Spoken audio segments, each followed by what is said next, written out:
буквально, наверное, такого роста, я уже понял, что я не очень обычный, как все, необычный.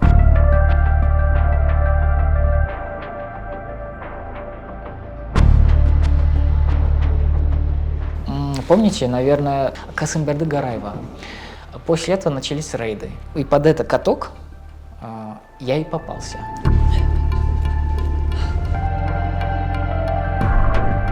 Некоторые вещи я действительно не могу сказать. Это очень интимно и очень личное. Дубинки и швабру они используют не по назначению.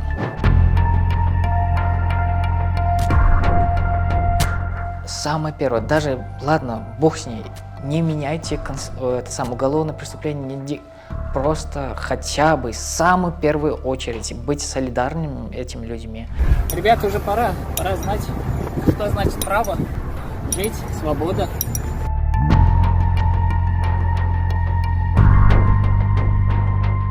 То, что хочу показать, то, что вот этими акциями, то, что мы есть, мы страдаем, мы умираем, нас убивают, нас преследуют.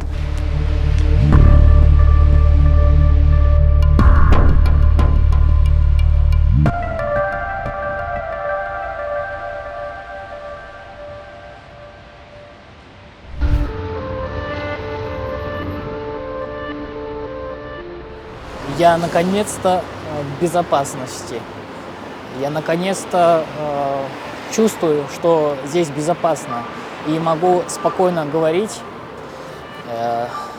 спокойно ходить.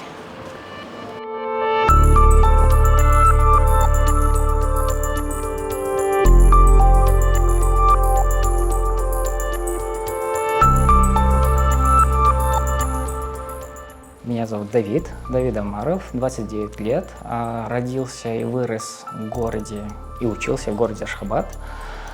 Также общался, жил, работал в других отдаленных городах Туркменистана.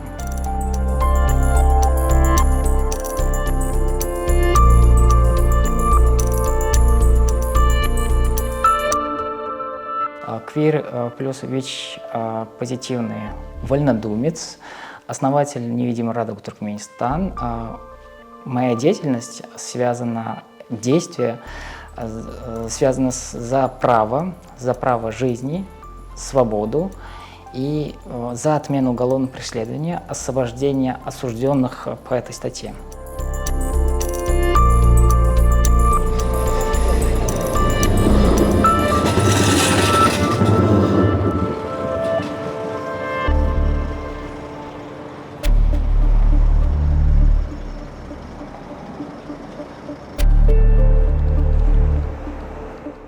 Бывает такое, есть с рождения, есть приобретенное. У меня с рождения.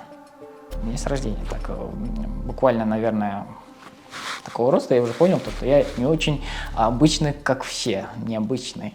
Но сразу это восприятие шло с гомофоб. Я еще внутри меня сидел гомофоб, потому что я не знал, что это такое. Но нигде нету ни книжек, ни брошюрок, ни интернета тебя, как сейчас. Ничего нет. Откуда? У кого спросить? Андрей, а ты не знаешь, что я такое? Ты не знаешь, что это такое? Не спросишь. Откуда брать? У тебя гомофоб сидит. И со школы тебя обзывают, там, типа, если ты немножечко одеваешься не так, немножечко у тебя какие-то действия, жесты, немножечко говор меняется, типа, ты мужик, ты должен говорить, и чем, вот так вот это вот, да, я люблю девушек, вот так вот, такое вот. А если ты адекватно, бывает, заскачивать не всегда контролируется, то начинаются издевки. А то, что я до конца скрывал свою ориентацию от всех, от друзей, от родителей, все, никто не знал. Я до конца скрывал это, потому что это небезопасно для жизни. Да и сейчас.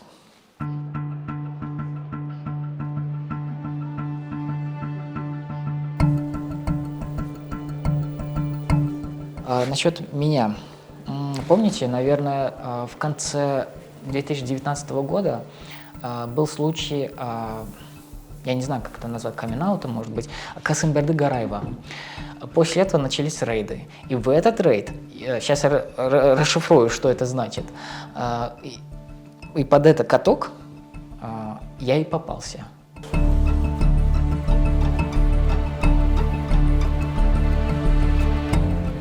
Мен сезонду уриямын кene çerçekte kızımın yaşını löptü. Ben buraya yakından bozulur. Ben buna kaldı.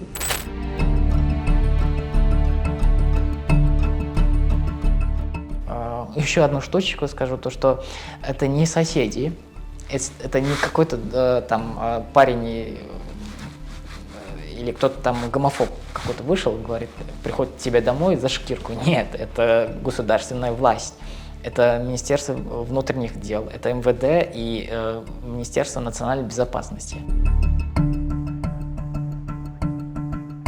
В свое время, когда одно приложение было, оно работало без VNN, называлась она Hornet, кажется.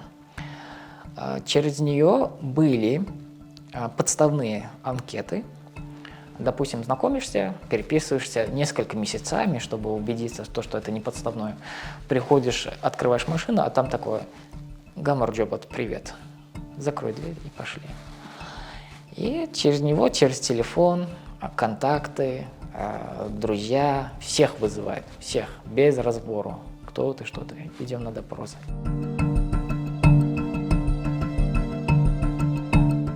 Ситуация бывает разная. Ловят человека, пытают, избивают до полусмерти. Они потом, хочешь не хочешь, этот человечек говорит. По дороге в отделение полиции в машине меня избивали и материли всю дорогу. Когда приехали, избивания продолжились. Использовали электрошокер. Требовали, чтобы я признался на камеру, что я гей. Они забрали у меня телефон и начали просматривать контакты. Требовали, чтобы я сдал других. Обещали отпустить. Уже поздно вечером, после 11 часов, на мой телефон начали звонить мои родные. Один из полицейских ответил. На другом конце был мой отец. У него брат работает в службе охраны президента. Они приехали вместе, чтобы забрать меня.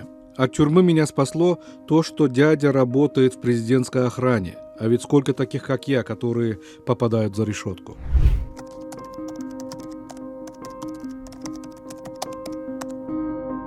Это самое, как сказать, это ужасно. Это ужасно. Вот это, что он сказал, это просто ужасно. Я осознаю, какой вот это вот он претерпел. Но это самое легкое.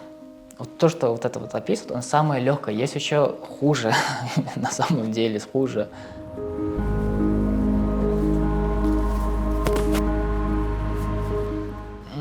Некоторые вещи я действительно не могу сказать. Это очень интимно и очень лично. И ни один человек это проходил, я и сам проходил. А то, что дубинки, так скажу, дубинки и швабру, они используют не по назначению. Надеюсь, вы понимаете, да? А вот этот ботинок, который у тебя есть, они тоже используются не по значению. Они прикасаются вот сюда. У тебя связаны руки, у них даже такое отвращение идет, то что не веревкой завязывают, не наручниками, а вот этого есть же, типа хамут называется, или как там, пластиковая, белая, вот эта вот штучечка, вот так вот. Завязывают твою ногу, и сейчас я свою расскажу, завязывают твою ногу и заставляют стоять на одной ноге. И сжигают каким-то, я не знаю, вот... прикуриватель, типа такого, вот так вот. Голодом морить это и родители могут так. Это они и в перчатках. Им настолько западло нас вот даже пытать, что они теряешь сознание, вставай, падаешь, бьют, вставай, не дают спать. Дают спать. То, что голодом морит, это даже не обсуждать. И каждая минута у тебя, в этот момент, каждая минута длится, наверное, целую вечность. И у тебя в голове только одна мысль: Господи, дайте мне сдохнуть, дайте мне сдохнуть, я не знаю, Боже, помогите. И самое поганое, то, что этот голос не слышен никому в этом в чертовом комнате.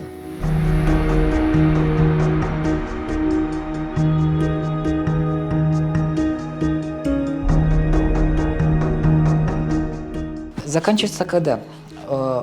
Лично у меня заканчивается так. Вот бумага, подписывай. Вот мы поймали одного парня, и он признался, и тебя знает. Я такой, я его не знаю, на самом деле я не знаю. И там распечатка всех моих от моего номера. Все распечатки, Алтын Асыр, вот этого вот местного провайдера. Подписывать тут и тут, тут. И там было обвинение, то, что я понимал, я не очень осознавал. Там было обвинение по статье мужелобства 133, ранее она была 135 и 119. Сейчас, теперь она 116, да, 116. За распространение ВИЧ-инфекций и инфекционных болезней и за мужелобство от 3 до бесконечности. То же самое статья и 116 от 3 до бесконечности. И говорят, подписываешь? Я говорю, я не знаю, я не буду подписывать. Подписываешь? Нет.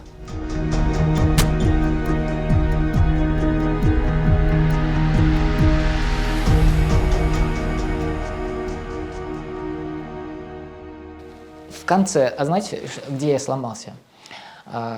Они сказали то, что если ты сейчас не подпишешь, мы таким же образом поступим с твоими родными.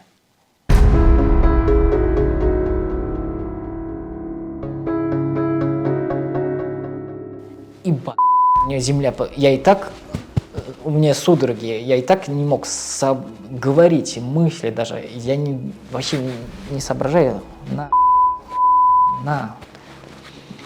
После этого меня отпустили, мне еще дали клочок какой-то бумажки, вот такого маленького.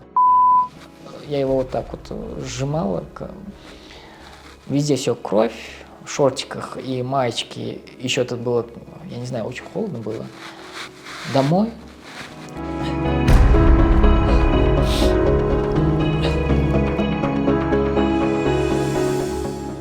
Засунул все, карточку взял и давай бежать.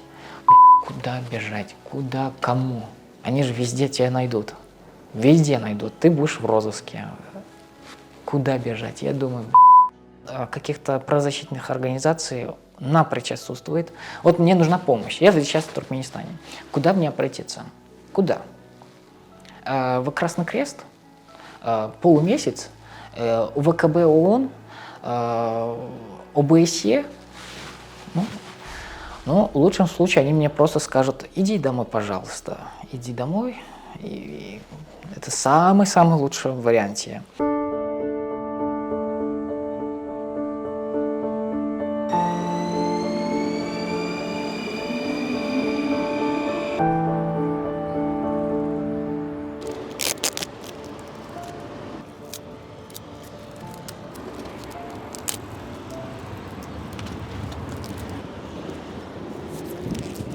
Я иногда его клею, там было написано то, что пожалуйста, не отрывай меня, просто дай мне прочитать.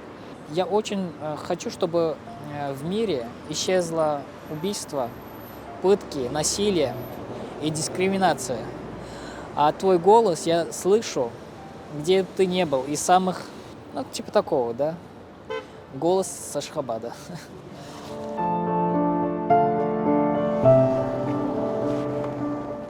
Да, это ужасно на самом деле, то, что вот происходит, недопонимание и нехотение понимать, нежелание помочь своему ребенку. Есть у меня на практике, было в практике такая история, то, что это один из, который я могу рассказать открыто. Это очень отвратная история, когда самые близкие люди, которым ты можешь доверять, которых ты считаешь родными, не принимают тебя. Это очень удручает. Как-то нашлись. Он учился, школьником был. Он по каким-то причинам рассказал, узнали то, что он нетрадиционной ориентации, то есть он гей.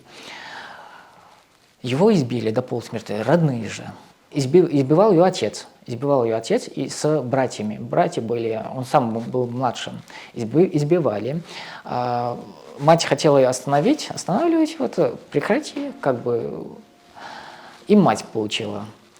Потом выкинули его просто на улицу. Иди, ты теперь не наш сын, мы тебя отказываемся, чтобы мы тебя не видели. Есть девушка, то, что вот она не согласилась выходить замуж, насильно выдать замуж, заклеили ее с этим веревкой к радиатору вот этой печки и давай. И приходили домой мулла, там читали самые молитвы, еды тоже не давали. И под конец она вот хорошо, я соглашаюсь, ее отпустили. И она взяла бензин, она в сельском месте жила, бензинчиком себя, и давай тушить ее. Но не успели. Есть еще такое вот название, как называется, не ковер, а другое вот национальное. Отрывает, и там вот это вот мясо. Ну, простите, это ужасно.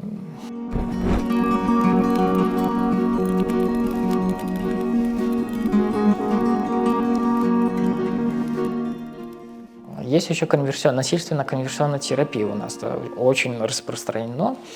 Изгонять из тебя дьявола, шейтаны и так далее. Самое прекрасное, чтобы из тебя выходило. Родители тебя не спрашивают, знакомые тебя не спрашивают. Идем туда? Нет. Пойдем. Либо к его дому, они принимают в дома тоже определенные муллы, и есть в мечетях определенные места, местечко там, приходишь, сидишь, и они читают, и родители тоже. А домой, если все дома, вокруг тебя, и вот так вот давай. Это определенно в сельских местности, типа как аул не скажу, но деревня. Такой вот. Очень много. Есть еще случаи, когда, частично расскажу, выпивает уксуса, человечек уходит. Самоубийства разные бывают.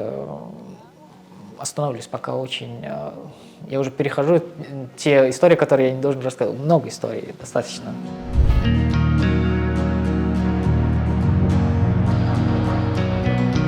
Я в баре, в кафе не завтракаю, не обедаю. Я, в общем-то, захожу в какой-то торговый центр. И в торговом центре есть, не знаю, рекламировать не буду. Маркеты обычные, там беру какой-нибудь канап, бутерброд, либо что-то еще, и на улице, вот, типа вот здесь, хорошее место, атмосферное.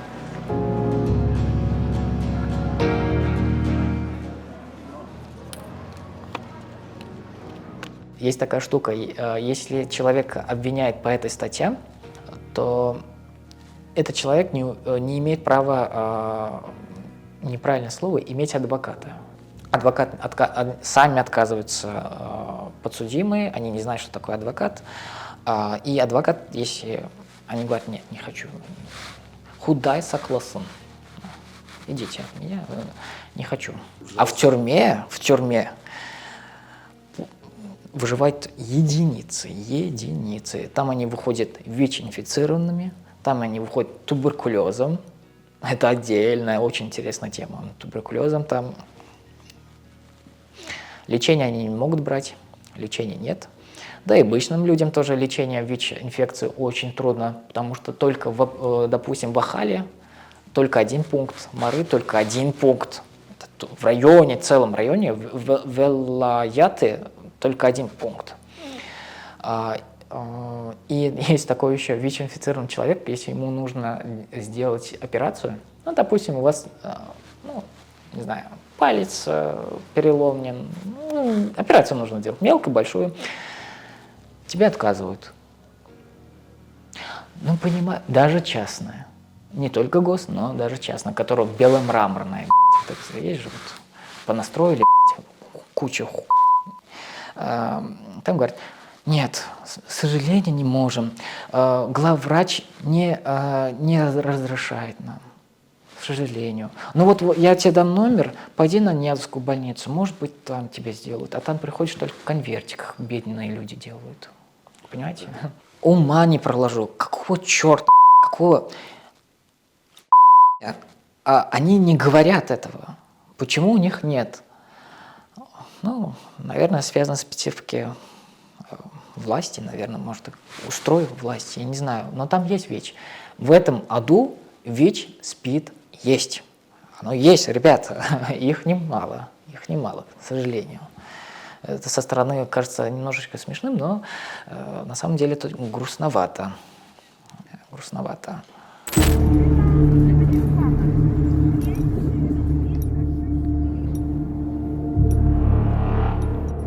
Вот довели человека доброго, который не обидит никого. Проблема в том, что убивает мир людей, весь коллективно, потому что у нас нет прав, нет голоса. Это будет каким-то маленьким знаком, чтобы начали говорить амебы спящие.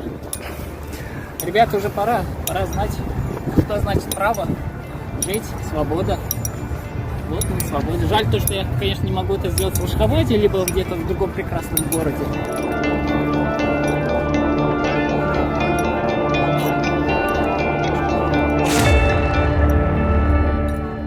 Я это намеренно сделал, я это давно планировал. Сделал, потому что, чтобы наши голоса были услышаны, и много людей посмотрели и обратили внимание на эту проблему. Проблема очень сложная, очень ужасная.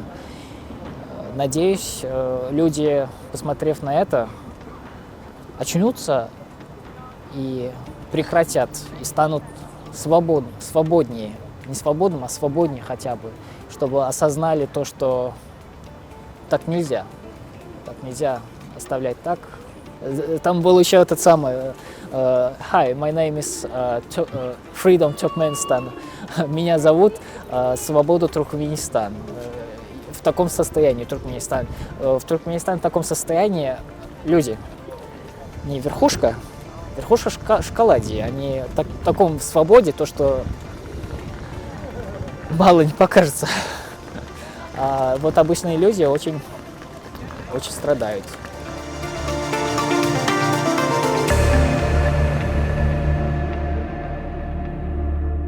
Это нельзя молчать. Я изначально молчал, потому что у меня было... Я сам сбежал, я сам пережил такую и я не в том состоянии был. Я до сих пор приходится проходить через это трудности, но я все равно до конца. У меня есть гражданская обязанность, что ли, то, что я не могу, люди там страдать несправедливо. Я так сижу, и все хорошо. Я здесь, в Европе, и все хорошо. Я шикую. Да нет, конечно. Я хочу помогать. Это моя обязанность помочь людям. Тем более незащищенные. Они уязвимая группа людей. Это очень сложная тема.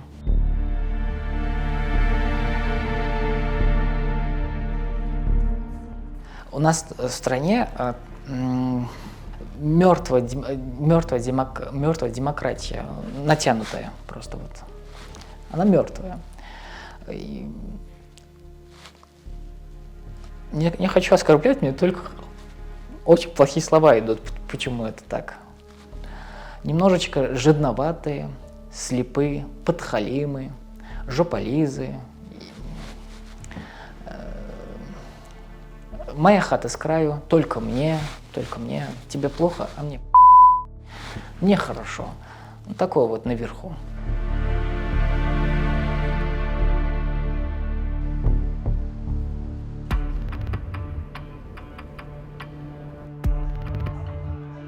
Самое первое, даже, ладно, бог с ней, не меняйте уголовное преступление, просто хотя бы в самую первую очередь быть солидарными этими людьми и понять, что осознали люди. В первую очередь они должны осознать, что такое свобода. Свобода выбора, свобода мнения, свобода самовыражения. Не быть рабом, не думать как раб. Вы люди, ты заслуживаешь большего любви, уважения. Люди поймут это, и нас тоже поймут. А сейчас если я буду говорить, вы должны это... Нет, они не знают, что такое свобода даже. Это, ну как?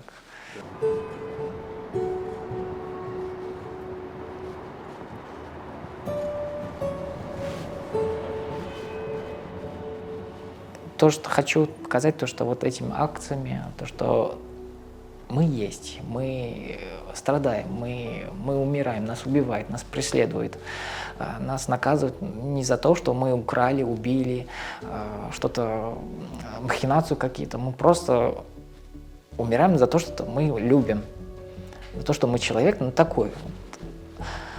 Не припомню, чтобы какой-то квир-человек начинал какую-то вот войну, что-то там. Ужасно.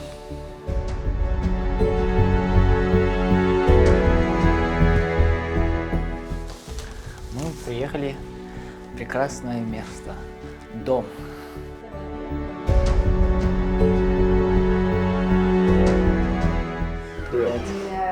Мы тоже люди. Мы абсолютно одинаковые. Вот порежешь, ударишь, синяк, кровь будет абсолютно разные. Не разные, одинаковые. Все.